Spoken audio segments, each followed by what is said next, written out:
इस वीडियो में दो बहुत अहम और दो बहुत दिलचस्प खबरें हैं। जी, जी, बिल्कुल। शेर रशीद साहब के लिए एक बुरी खबर भी है और कप्तान के एक खिलाड़ी जो हैं वो पार्टी चेयरमैन से तकरार पर उतर आए।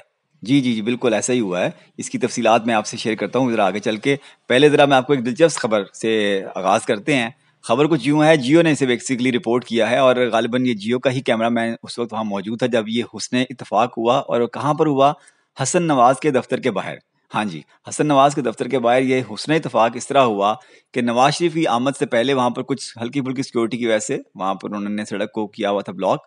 तो इमरान खान साहब की साबका अहलिया जुमाइमा खान जो हैं वो वहाँ से गुज़री और वो साइकिल पर सवार थीं।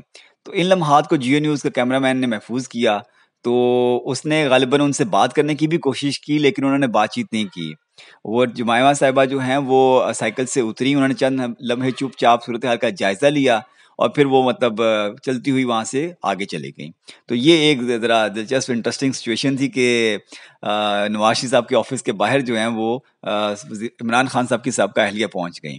लेकिन ऐसा-वैसा कुछ नहीं हुआ, ये मैं आपको पहले ही बता रहा हूँ। तो ख़ैर दूसरी खबर जनाब ये है कि जी एफआईए की टीम ने आज़म स्वाति साहब को जिस्मानी रिमांड मुकम्मल होने पर अदालत पेश किया। ये केस की समाअत ड्यूटी मजिस्ट्रेट शोएब अख्तर ने की। प्रोसिक्यूटर की जानिब से 14 दिन की रिमांड की इस्तदा की गई जिसमें मौक़िफ़ इख्तियार किया गया कि अब आज़म स्वाति से मोबाइल फ़ोन बरामद करना ज़रूरी है।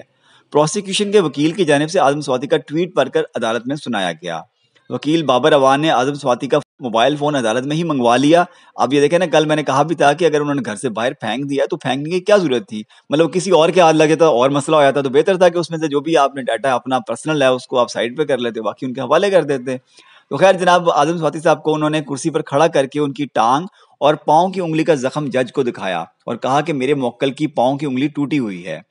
बाबर अवान ने इस्तदा की कि आज़म स्वाति का मज़ीद रिमांड ना दिया जाए। हुकूमत को स्वाति की बजाय सवात पर नज़र रखनी चाहिए। ये बेसिकली सवात के जो आजकल हालात थोड़े से हुए हुए थे, उसको पेश नज़र उन्होंने ये एक ज़रा टॉन्ट किया है।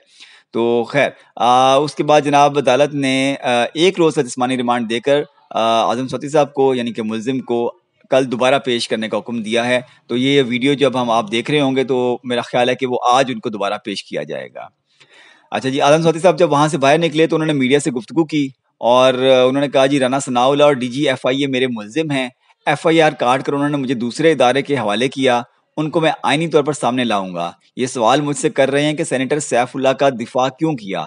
सेनेटर सैफुल्लाह इमरान खान का दस्ते रास्त है और वो शरीफ आदमी है। सेनेटर सैफुल्लाह क्या अगर आम कारकुन भी होगा तो दिफ़ा करूँगा। फिर उन्होंने पूछा कि ट्वीट के बाद इमरान खान का क्या रद्द-ए-अमल था? तो डीजीएफआईए को भी कटहरे में लाऊंगा, डायरेक्टर साइबर क्राइम विंग और उसके अमले पर केस करूंगा। चीफ जस्टिस साहब उन्होंने एफआईआर के बाद मुझे एजेंसियों के हवाले किया। 2 घंटे मैं मावराए कानून उनके कब्जे में रहा जिन्होंने मुझ पर तशद्दुद किया। उन्होंने मेरे मुलाजमों के, मेरी मासूम बच्चियों, पोतियों के सामने मेरी तजलील की। सहाफ़ी ने फिर सवाल किया कि क्या आप अपनी ट्वीट पर कायम हैं? तो आज़म स्वाति साहब का कहना था कि जी देखें, हकीकी आज़ादी के लिए कुछ भी करूंगा और हर कुर्बानी दूंगा। फिर सहाफ़ी ने सवाल किया कि ट्वीट खान साहब के कहने पर तो नहीं की? तो आज़म स्वाति साहब ने जवाब दिया कि मैं खान का सिपाही हूँ और रहूँगा इंशाअल्लाह। तो जनाब उसके बाद वो वहाँ से फिर चले गए। जनाब शेख रशीद साहब के लिए बुरी खबर है और आपने यकीनन सुना होगा लाल हवेली के मुतालिक बड़ी मशहूर मारूफ लाल हवेली शेख रशीद साहब के हवाले से पिंडी में जब भी जिक्र आता है लाल हवेली का तो शेख साहब याद आते हैं, शेख साहब याद आते हैं तो लाल हवेली याद आती है। तो अब जनाब वो लाल हवेली जो है वो शेख साहब से कह रहे हैं जी खाली कर दें। हाँ जी बिल्कुल ऐसा ही हो रहा है। और कहा किसने है, मतरूका वक्फ इमलाक बोर्ड ने शेख रशीद और उनके भाई शेख सदीक को लाल हवेली खाली करने का नोटिस जारी कर दिया है। डिप्टी एडमिनिस्ट्रेटर की जानिब से शेख रशीद और उनके भाई शेख सदीक को लाल हवेली समेत मतरूका वक्फ इमलाक की 7 अराजी यूनिट से बेदखली का नोटिस जारी किया गया है। अच्छा, लाल हवेली के अलावा भी मजीद हैं, यानी कि टोटल 7 हैं ये। नोटिस में कहा गया है कि जेरे कब्जा अराजी यूनिट 7 दिन में खाली करें वरना आपको बजरिया पुलिस बेदखल कर दिया जाएगा। डिप्टी एडमिनिस्ट्रेटर मतरूका वक्फ इमलाक बोर्ड आसिफ खान ने डिप्टी कमिश्नर रावलपिंडी को पुलिस की मुआवनत के लिए भी खत लिख दिया है। खत में 7 अराजी यूनिट्स खाली कराने के लिए 19 अक्टूबर को पुलिस की मदद मांगी गई है। यानी कि अभी शेख साहब के पास 2 दिन है। आज 17 हो गई है तो 18 है, बस एक ही दिन समय दरमियान में बचा है। तो फिर उसके बाद ये खाली करनी पड़ेगी। अब देखते हैं कि वो सामान खुद उठा के बाहर रखते हैं या वो पुलिस वालों के जिम्मे लगाते हैं ये। तो जनाब उसमें आगे डिप्टी एडमिनिस्ट्रेटर ने कहा है कि जी लाल हवेली समेत मतरूका वक्फ इमलाक की 7 अराजी यूनिट्स केस की मुतादिद समातें हो चुकी हैं। शेख रशीद और उनके भाई शेख सदीक कोई मुस्तनद दस्तावेजात पेश नहीं कर सके हैं। अच्छा, इससे पहले भी ना 2016 में भी ऐसी एक कोशिश हुई थी, लेकिन उसमें भी मतलब ये खाली नहीं हुई थी। तो मुझे लगता नहीं है कि ऐसा अब की बार भी हो पाएगा। Let's see, but it is interesting situation अगर पुलिस पहुंचती है लाल वैली के बाहर और उसे खाली कराने की कोशिश करती है तो। अच्छा, अब आते हैं जनाब, वो मैंने आपसे कहा था जी, कप्तान का एक खिलाड़ी जो हैं वो पार्टी चेयरमैन के साथ तकरार पर उतर आए। अच्छा, ये आप ज़्यादा हैरान या परेशान ना हो, ये बेसिकली पार्टी चेयरमैन ज़रूर है, लेकिन ये पीटीआई के पार्टी चेयरमैन नहीं है। ये पार्टी चेयरमैन है बराबरी पार्टी पाकिस्तान के जवाद अहमद साहब, उनके साथ ये मामला हुआ है। फयाजुल हसन चौहान साहब का जो कप्तान के खिलाड़ी हैं, हुआ क्या है, सबसे पहले फयाजुल हसन चौहान साहब ने एक ट्वीट किया, और उन्होंने ट्वीट क्या किया, उन्होंने कहा कि जी किसी की गंदी वीडियोस कौन बना सकता है, जो बचपन से लड़कपन से, लड़कपन से बड़कपन, बड़कपन से पचपन और पचपन से खड़कपन तक जहनी, अमली और फिक्री तौर पर गंदगी और गलाजत में लुथड़ा होता है। जिसे ज़माने में उसे नफरत की निगाह से देखा जाता था, आजकल उसे वज़ीर आज़म के उम्मीदवार के तौर पर देखा जाता है। तो ये उन्होंने ट्वीट किया पहले। उसके जवाब में जवाद अहमद साहब ने ट्वीट किया कि जी, उन्होंने बेसिकली इनको रिप्लाई ट्वीट किया, तो गंदी वीडियोस तो किसी की भी बन सकती हैं, मगर क्योंकि तकरीबन सब लोग इस मामले में एक जैसे ही होते हैं, सब जुर्म और गुनाह कर सकते हैं, मगर सिर्फ मुनाफिक को पकड़े जाने पर मसला होता है, क्योंकि वो दूसरों को मजहब की तलकीन कर रहा होता है। इमरान खान पाकिस्तान का सबसे बड़ा मुनाफिक है।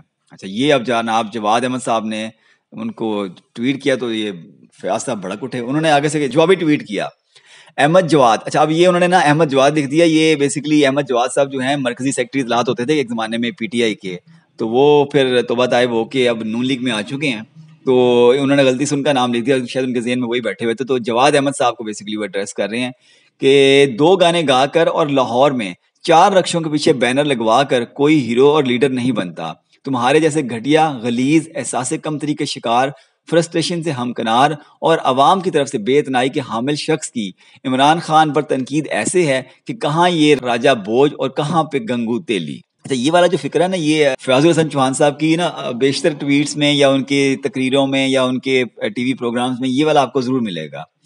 ठीक है, ये आप जरा गौर कीजिएगा कभी। अच्छा, इसके ऊपर जनाब फिर जवाद साहब ने भी जवाबी ट्वीट किया। उन्होंने कहा जी, आपकी हैसियत मेरे आगे वही है जो किसी खुशामदी दरबारी की किसी खुददार शख्स के आगे होती है। मैंने जो किया है अपने बलबोते पर किया है, जबकि आप लोग इमरान खान जैसे मुनाफिक के साए में मशहूर हुए हैं। घटिया, गलीज, एहसास कमतरी का शिकार इमरान है, मैं नहीं। मेरा मसला उसके साथ है जो इस कौम के साथ मक्कारी कर रहा है, आप या किसी और से नहीं। फयाजुल हसन चौहान साहब का अगला जवाबी ट्वीट आया जी इसके ऊपर, मैं सदके जाऊं महाराजा खड़क सिंह पर। छठी जमात में सियासी कारकुन, 9th जमात में स्कूल का सदर, फर्स्ट ईयर में कॉलेज सदर, 90 की दहाई में मुल्की सतह का पॉपुलर स्टूडेंट लीडर और यूथ लीडर, 2002 में एमपीए बना। खड़क सिंह, आप ऐसे गाते हैं जैसे बकरे का गला खराब हो। आप अच्छे गुलूकार और ना ही अच्छे सियासतदान बन सकते हैं। जवाद अहमद साहब ने क्या जवाब भी ट्वीट किया है, वो कहते हैं कि जी, वो सब कुछ करने के बाद भी आपको कोई नहीं जानता था। आप सिर्फ इमरान के दरबारी बने तो मीडिया पर आए। मेरे पास म्यूजिक, सोशल वर्क पर 3 सदारती अवार्ड्स हैं। मुल्क के कोने कोने में जाना जाता हूँ। मैंने पहले कहा और फिर कहता हूँ कि मेरा मसला आपके साथ है ही नहीं, क्योंकि आप ना 3 में हैं ना 13 में। मैं जो कर रहा हूँ वो इस कौम के लिए है। जनाब फयाजुल हसन चौहान साहब का अगला ट्वीट, जवाब दर जवाब, ये लंबा सिलसिला है जी, मैं इतना लंबा नहीं है, बस खत्म होने वाला है, मैं आ रहा हूँ इख्तिताम की तरफ ही आ रहा हूँ। जवाबी ट्वीट आया जी फयाजुल हसन चौहान साहब का। वो फरमाते हैं कि जाने मन अवार्ड तो बड़े बड़े सिफारशियों, निकम्मों और नाअहलों को भी मिल जाते हैं। इतना मकबूलियत पर नाज है तो अपनी पार्टी के टिकट पर लाहौर के किसी मोहल्ले में कौंसलर का इलेक्शन लड़कर देख लो। अवाम ने दिन में तारे दिखा देने हैं, फिर आपको 3 और 13 का फर्क भी पता चलेगा और आप सियासत से 9, 2, 11 भी हो जाओगे। ये जनाब फयाजुल हसन चौहान साहब का ट्वीट था। इसके ऊपर जवाद अहमद साहब ने फिर जवाबी ट्वीट किया, और ये उनका आखिरी ट्वीट था बेसिकली।